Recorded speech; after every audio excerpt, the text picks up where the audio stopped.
تخيل معايا إنك تصحى الصبح تلبس بسرعة وتنزل من بيتك وتقرر فجأة ومن غير أي سبب واضح إنك ما تروحش الشغل.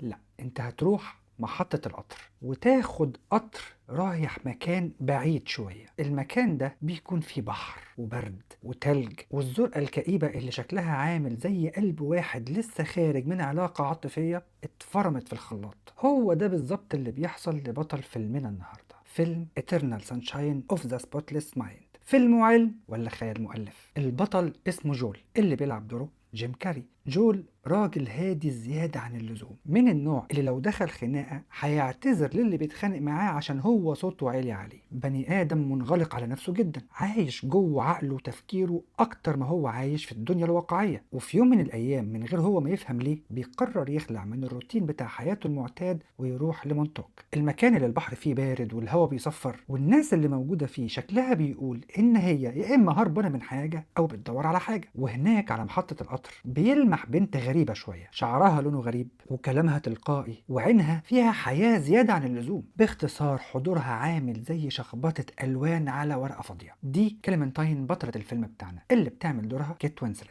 من أول لحظة بتحس إن في تناقض كامل بينهم، هو ساكت هي رغاية، هو منظم جدا هي فوضى ماشية على رجلين، هو بيفكر قبل كل كلمة، هي بتقول الكلمة وبعدها تفكر هي قالتها ليه أصلا. لكن زي ما بيحصل في كتير في الدنيا اللي احنا عايشينها دي، أوقات اللي بيشدنا مش هو اللي شبهنا، اللي بيشدنا أحيانا هو اللي مش موجود فينا. كليمنتاين بتبص لجول وبكل بساطة بتقرر تكلمه. المشهد هنا بسيط جدا لكنه عبقري. احنا قدام اتنين لسه ما تعرفوش رسمي، لكن في إحساس غريب إن هم عارفين بعض. طيب عارفين بعض إزاي؟ وهو ده السؤال اللي من أول لحظة في الفيلم بيرميه في وشك ويقول لك استنى ما تستعجلش، اللي جاي أهم. بيروحوا يقعدوا سوا وبيتكلموا وبيضحكوا، بيحصل بينهم كده توتر لطيف، جذب، إحراج، دفى صغير كده بيتولد واحدة واحدة. ولأن الفيلم بتاعنا ده مش بيحب يمشي ستريت، تكتشف بعد شوية إن كل اللي أنت شفته ده مش هو ده بداية القصة، ده تقريبا هو اللي باقي من القصة. نرجع خطوة لورا. جول أصلا كان مرتبط بكليمنتاين قبل ما يشوفها في محطة القطر في مونتوك. عاشوا قصة حب وقربوا من بعض واتخانقوا وتعبوا والاتنين كسروا بعض في العلاقة، وفي الآخر العلاقة انهارت. لكن الانهيار هنا موقفش على بلوك على السوشيال ميديا ولا حتى مسح صور بعض، ولا هو قال لها الله يصلح حالك ولا هي قالت له ربنا يسهل لك. اللي حصل أعمق من كده بكتير. نرجع للفيلم. كليمنتاين راحت لشركة اسمها لاكيونا. الشركة بتقدم خدمة كفيلة إنها تخلي أي حد اتوجع من الحب يقول فين العنوان بسرعة. الخدمة دي ببساطة نمسح الشخص من ذاكرتك. يعني إيه نمسح الشخص؟ نمسح الشخص اللي انت حبيته من ذاكرتك بكل بساطه. مش هنمسح ذكرياتك، مش هنلغي مخك، احنا هنمحي الشخص ده بالتحديد من ذاكرتك وكأن الشخص ده كأن لم يكن. هنا الفيلم بيلعب اخطر لعبه ممكن تتلعب على الانسان. هل الالم جاي من الحدث نفسه ولا الالم جاي من ذكرى الحدث؟ يعني لو انا فقدت حد بحبه، هل الوجع اللي بيبقى جوايا سببه الفقد نفسه ولا سببه ان كل يوم بفتكر الذكريات اللي كانت ما بيننا والمواقف اللي كانت ما بيننا واللحظات اللي مرينا بيها والاماكن اللي رحناها سوا وبعيش نفس الضربة 1000 مرة؟ السؤال ده مش مجرد سؤال هزلي في فيلم ابدا. الذاكرة اصلا مش عبارة عن فيديو متسجل في المخ واحنا كل ما نحب نفتكر نضغط بلاي ونعيد الذكريات. الذاكرة عبارة عن ملف بيتفتح والمخ بيعدل عليه وبيقفله تاني. كل مرة بتفتكر فيها ذكرى انت مش بس بتسترجع الذكرى دي، انت احيانا بتعيد كتابة الذكرى نفسها. وده يودينا لمفهوم مهم جدا في علم الاعصاب اسمه ميموري ريكونسوليديشن، يعني اعادة تثبيت الذاكرة.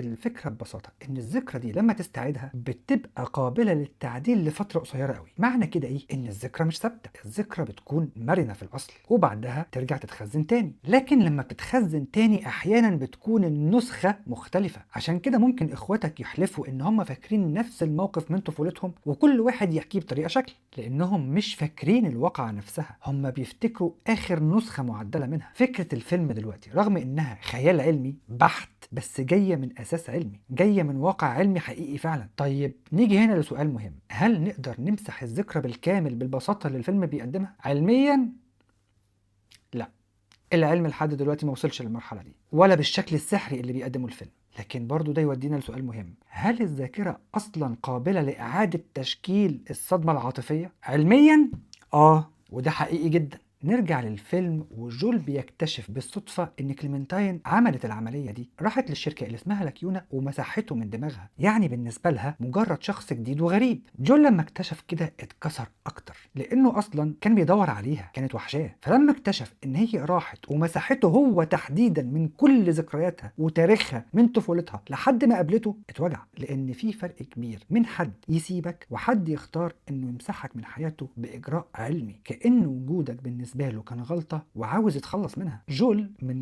كتر ما هو موجوع بيروح لنفس الشركة عشان يعمل نفس العملية اللي عملتها كليمنتاين. واللحظة دي من أجمل وأقصى اللحظات اللي في الفيلم. ليه؟ لأن كتير من القرارات المصيرية اللي احنا بناخدها واحنا أصلا مش مقتنعين بيها. احنا بناخد القرارات دي لأننا مجروحين فعلا، حتى لو التمن كان جزء منك. نرجع للفيلم وندخل في الجزء العبقري قوي بتاع الفيلم. عملية المسح بتاعت جول بتحصل وهو نايم. فريق الشركة بيروح بيته، بينيموه على سريره ويوصلوه بالأجهزة ويبدأوا يتنقلوا في جوه مخه داخل ذكرياته من الجديد للقديم. بيبدأوا بأحدث الذكريات معاه ويفضلوا يرجعوا لورا لحد أول لحظة عرفها فيها. احنا هنا كمشاهدين بنشوف قصة الحب من الآخر، بالعكس بلاي باك بنشوفها من آخرها لأولها، مش من أولها لآخرها. ودي حركة سردية عبقرية جدا عملها الفيلم، لأن ده تقريبا بيشبه فعلا إحساس الفراق نفسه. أنت بعد الانفصال أول حاجة بتطردك مش أحلى يوم، أول حاجة بتطردك هي آخر خناقة، آخر كلمة، آخر موقف سيء، آخر باب اتقفل في وشك، وبعدها تبدأ تنزل في الأعمق من كده وتقعد تقول لنفسك طب ما كانت حلوه زمان. وهي تفضل تقول ده كان بيضحكني وكان بيخرجني وكان طيب معايا. هو يرجع ويقول طب ما كان في لحظات حلوه وتستاهل ان احنا نكمل عشانها. وهي ترجع تقول طب كل ده راح فين. جول جوه ذكرياته بيتفرج على حياته حته حته وهما بيفكوها. كل ذكرى بتتشال من ذكرياته مكانها بيبقى ضلمه، لدرجه ان التفاصيل ما بتبقاش موجوده والوجوه من غير ملامح. اصوات الناس بتبعد والدنيا كلها بتنهار حواليه، كأن مخه نفسه بيقفل اوضه من ذكرياته. مشهد بعد مشهد وانت رايح للبداية بتاعت قصة حبهم بتكتشف القصة أصلا. نرجع للفيلم ونكتشف إن كليمنتاين مش زي ما البعض ممكن يفتكر في البداية. هي مش مجرد البنت اللذيذة اللي جاية تنقذ البطل الكئيب، هي أصلا إنسانة معقدة مضطربة مندفعة، عندها احتياج للحب وعندها خوف ضخم جدا من الرفض. يمكن عشان كده بتتصرف أحيانا بتهور وبأنانية وبعصبية. وجول برضو مش الملاك الصابر اللطيف، جول كمان عنده مشاكله، انغلاقه، سكوته، عجزه عن التعبير، وطريقة انسحابه من المواجهة، كلها حاجات خلت العلاقة مخنوقة. أحيانا الناس بتفتكر إن المشكلة دايما في الناس اللي عاملين دوشة، مع إن الشخص الهادي ممكن يكون بيدمر العلاقة بطريقة أبطأ وأقوى. هنا بقى نقف وقفة نفسية مهمة جدا. العلاقات مش دايما بتبوظ عشان فيها شر للطرفين، أحيانا بتبوظ عشان عيوب صغيرة بس متكررة كتير. سوء تواصل، توقعات غير منطوقة، جروح قديمة اتفتحت في وقت غلط، أساليب تعلق مختلفة. في علم النفس في نظرية مشهورة جدا عن أنماط التعلق. في ناس لما بتحب بتتمسك وتخاف وطول الوقت بتطلب من الطرف التاني إن هي تطمن، وفي ناس لما تقرب زيادة بتخاف من فقدان المساحة بتاعتها فتنسحب. لما النوعين دول يرتبطوا ببعض بتحصل مشاكل مرهقة جدا للطرفين، واحد يجري ورا التاني والتاني يهرب، وكل واحد فيهم بيبقى شايف نفسه بيحاول يحافظ على الحب ده، بس هو في الحقيقة بيستفز جرح التاني. وكأن الفيلم بيقول انت ما بتدخلش العلاقة بقلبك بس، انت بتدخل بتاريخك كله. كل مشهد من ذكريات جول مع كليمنتاين بيكشف طبقة جديدة من جول في لحظات جمال هو أصلا ما عاشهاش قبل كده. لعب، هزار، تلج، بحر، صدفة، صدق بين الطرفين، بس برضه في لحظات مؤلمة، خناقات، سوء تفاهم، شعور بعدم الكفاية، إحساس إن الشخص اللي قدامك ما بقاش شايفك. نرجع للفيلم، وأثناء ما الشركة بتشيل ذكرى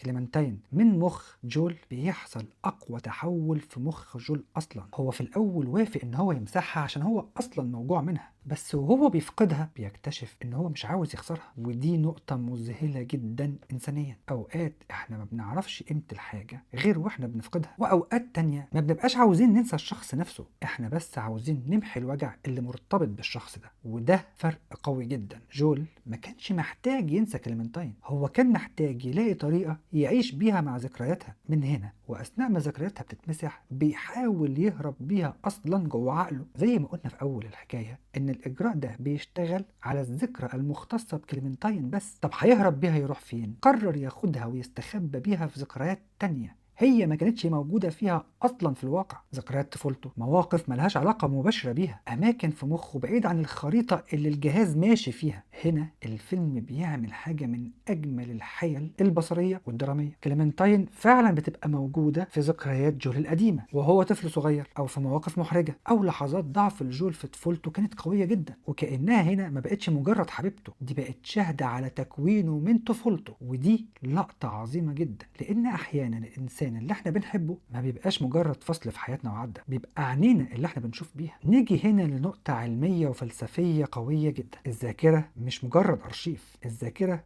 جزء من الهوية أصلا بتاعت البني آدم. طب سؤال، أنت مين؟ السؤال باين إن هو بسيط، بس جزء كبير من إجابته أنا مجموع كل اللي أنا عشته، ومجموع كل الذكريات اللي أنا عشتها بحلوها وبمرها. لو أنت مسحت علاقة كاملة من ذكرياتك، أنت مش بتشيل شخص معين، أنت بتشيل جزء من نفسك، نسخة كانت بتحب وتتوجع وتتمنى وتغلط وتكتشف. عشان كده في حالات عصبية حقيقية في الواقع لما بيحصل تلف شديد عندها في الذاكرة، الأزمة ما بتبقاش هو ناسي أسماء الناس وخلاص، الأزمة بتبقى هو أصلا بقى مين، لأن السرد الداخلي اللي الإنسان عايش بيه أصلا اتكسر. الفيلم هنا بيسأل سؤال فلسفي متنكر في شكل قصة حب. لو وجعك اللي جواك اتشال، هل انت ما زلت زي ما انت؟ خلينا ناخد مثال من الواقع. في ناس بعد علاقات مؤذية جدا بتقول يا رب انسى، يا رب ما افتكرش البني ادم ده، الله يخرب بيت اليوم اللي انا شفته فيه. وده مفهوم جدا، بس لو ده حصل فعلا فانت غالبا هتكرر نفس اللي عملته مرة تانية، لانك شلت الوجع اللي جواك بس ما اتعلمتش من الدرس. الألم بيكون قاسي، متفقين على كده، بس بيسيب وراه معرفة. وده هيخلينا نروح لبعض عمليات العلاج النفسي الحديث في بعض الصدمات. العلاج الجيد هدفه اصلا مش مسح الذكرى، هو هدفه ان الذكرى اصلا تفضل موجوده، بس من غير ما تسبب الم للشخص في كل مره الذكرى دي بتيجي في عقله. يعني الذكرى مجرد حدث في الماضي، مش سجن حاضر البني ادم عايش فيه. نرجع للفيلم، واثناء ما جول بيهرب بكليمنتاين داخل ذاكرته بنشوف اجمل لحظات الفيلم، مشاهد بتجمع بين الكوميديا والوجع، بين الرومانسيه والانهيار، بين العبث والحقيقه. المكان بيختفي، البيت بيقع، الشارع يفضى، الناس من غير ملامح، الكتب بيتمسح منها الكلام. وده تمثيل بصري مرعب للي بيحصل فعلا جواك لما بتفقد حد او تنفصل عن حد. العالم ما بيبقاش كامل، وفي وسط ده كله كليمنتاين داخل ذاكرة جول، وبتبدأ هي كمان تستوعب اللي بيحصل. وده رغم ان هو مجرد تمثيل ذهني، الا انه تمثيل عبقري، كأن جزء من جول نفسه بدأ يدافع عن علاقته دي حتى بعد ما قرر بنفسه انه يتخلص منها. وفي لحظة مؤثرة جدا بتقول له تقريبا قابلني في مونتوك. الجملة دي مش مجرد رومانسية،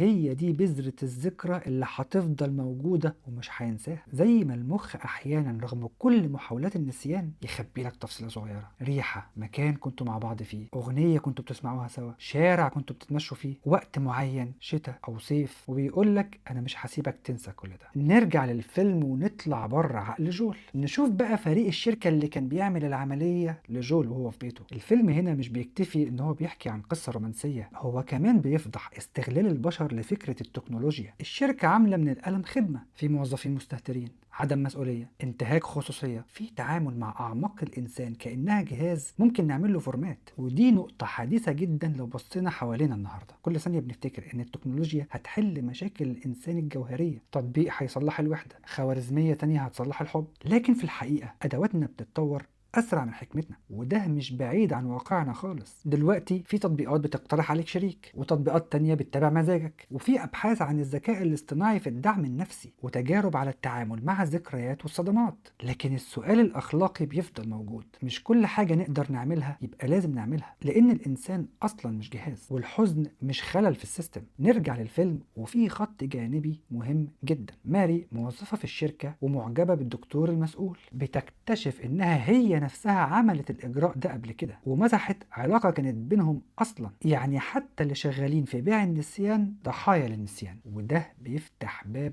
رهيب. احنا ممكن نتهرب من الحقيقة، بس الحقيقة مش بتختفي، هي بس بتغير شكل رجوعها. ماري لما بتكتشف ده بتنهار تماما، وبتقرر تبعت لكل العملاء تسجيلاتهم وكل الأدلة اللي تثبت إن هم عملوا العملية. اتفضلوا، دي اختياراتكم، ودي محاولات هروبكم، ودي حقيقتكم اللي رجعت لكم تاني. جول وكليمنتاين بعد العملية بيتقابلوا تاني زي ما شفنا في أول الفيلم، وبينجذبوا لبعض من جديد، كأن فيه شيء أعمق من الذاكرة الواعية بيشدهم لبعض. وده سؤال علمي وفلسفي قوي جدا. هل الحب أصلا ذاكرة ولا نمط ولا كيمياء ولا شيء أعمق من كل ده؟ علميا الانجذاب طبعا له جانب بيولوجي، دوبامين، اكسيتوسين، شبكات مكافأة، ارتباط، اعتياد، وفيه جانب نفسي زي التفضيلات والخبرات، الامان، الجروح والصور الذاتية، وفي كمان جانب سردي، القصة اللي بنحكيها لنفسنا عن الشخص. فلو مسحت الذكرى هل الكيمياء هتختفي؟ هل الانجذاب هيختفي؟ وده بنشوفه احيانا في الواقع، اتنين بينفصلوا ويتعذبوا ويحلفوا خلاص مستحيل، وبعد سنة او اتنين بيرجعوا لبعض تاني ويتشدوا لبعض تاني ويعيدوا نفس الدوامة من اول وجديد. طب ليه؟ لان النسيان لوحده ما بيغيرش البنية النفسية. انت ممكن تنسى الحدث، لكن لو انت ما اتغيرتش فغالبا هتنجذب لنفس الانماط من تاني. وهنا يوصل الفيلم لواحدة من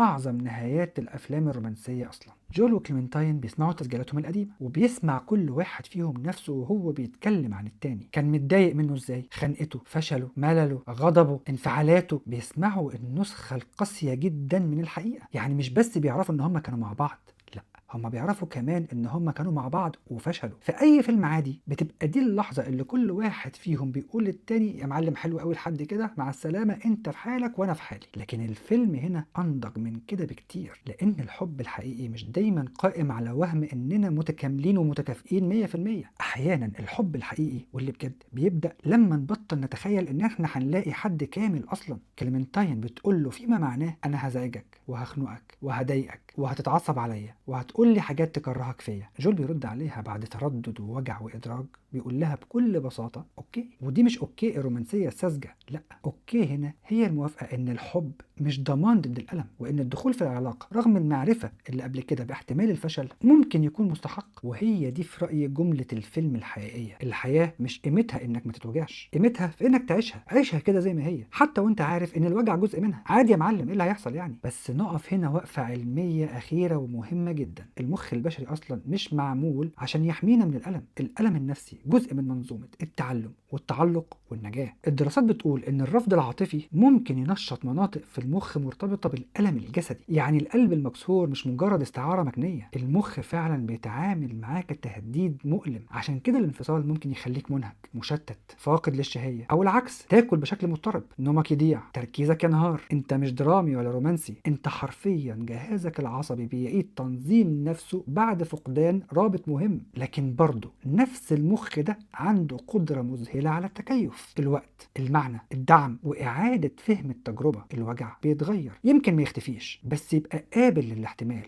وهو ده الفرق ما بين انسى واتعافى. النسيان حذف، ديليت، لكن التعافي دمج. النسيان يقول كأن شيئا لم يكن، التعافي بيقول كان وساب أثر وأنا اتغيرت ولسه مكمل. عشان كده فيلم Eternal Sunshine مش مجرد فيلم عن مسح الذاكرة بقدر ما هو فيلم عن استحالة اختصار التجربة الإنسانية في زرار ديليت. انت تقدر تمسح رقم، تمسح صور، تمسح شات، لكن مين قال انك لما تمسح الدليل هتمسح الأثر؟ في ناس في حياتنا بيمشوا لكن بيفضلوا جوانا بصيغ وبأشكال مختلفة. حاجة اتعلمناها، خوف جديد، نضج ما كانش موجود، ذوق معين، مكان بقينا نحبه أو نكرهه، نسخة بتكون أهدى مننا أو أكثر حذرا. ولو الفيلم بيسأل هل تتمنى إنك تمسح حد من حياتك لو قدرت، فأظن إن من أعماق الشخص اللي بيتسأل السؤال ده هو مش عاوز يمسح الشخص، هو عاوز يقدر يبص للماضي من غير ما يتوجع. وده شيء مختلف تماما. خليني أقولها لك بشكل أبسط. لو كانت شركة الكيونة موجودة فعلا، ناس كتير جدا هتجري عليها أول ما تتخانق، أول ما تتخزل، أول ما قلبها يتكسر. بس بعد شوية يمكن نكتشف إن الذكريات المؤلمة دي مش مجرد عدو، أحيانا بتكون هي الدليل الوحيد إن إحنا عشنا بصدق، إننا ما كناش مجرد متفرجين على حياتنا. في النهاية جول وكليمنتاين بيضحكوا ويعيدوا المشهد من أول وجديد،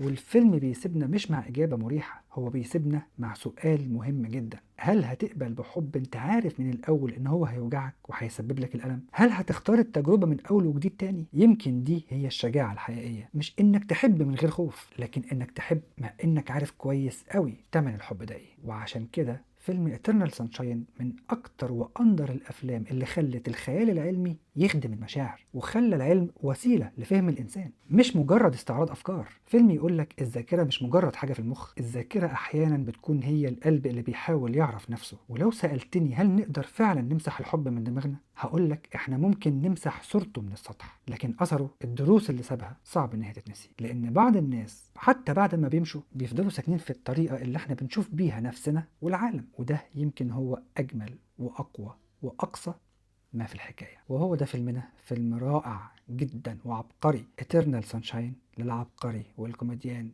اللي ما كانش حد يقدر يتخيل انه يعمل فيلم زي ده، جيم كاري، ومع العبقرية قوي كيت وينسلت. فيلم رائع، فيلم حزين، فيلم رومانسي، فيلم جريء، فيلم بيخليك تفكر. تقييمه بالنسبة لي 8 من 10. لو عجبتك الحلقة اعمل فولو واعمل سبسكرايب واكتب في الكومنتات ايه نوعية الافلام اللي انت تحب ان احنا نقدمها. والسلام عليكم.